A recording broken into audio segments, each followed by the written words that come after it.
Birga sansalımız Ha, kızım. çok yaxshi. Çokunu onda oynama kızım. Oppo.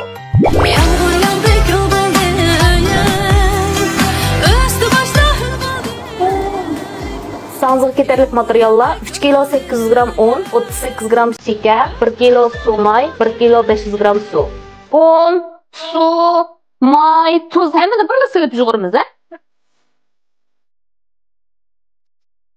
Ximirimizin pişib qoldi.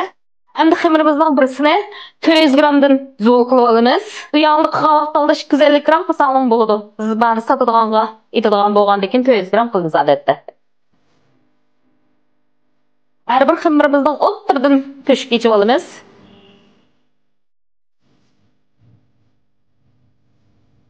Hammani shunday holatga kelib, onda 3-bosqichni ishlaymiz.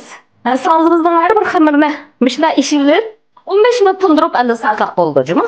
Ximirimizning yaxshi tinib oldi, endi ishvasak bo'ldi. To'mroq yaxshi ko'rdiganlar, to'mroq esdali bo'ladi. Inchikni salqi yaxshi ko'rdiganlar, inchikroq ishvasali bo'ladi.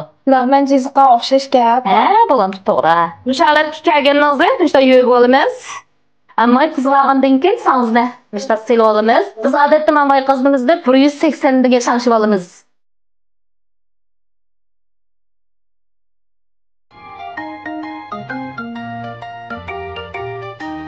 Kızımızı pişirip aldık. Sen kızılını yaxshi ko'rdiganlar qizartirib ason bo'ladi. Susraqni yaxshi ko'rdiganlar susraq asonlar bo'ldi. Qashqar diyorimizning eng tangli xon sansimi tayyor bo'ldi. Nim deganni o'xshagansangiz qizim? Bek o'xshatibsiz opa. Qiyma qo'yganlar bo'lsa, Kelar sandiqqa diqqat qilinglar.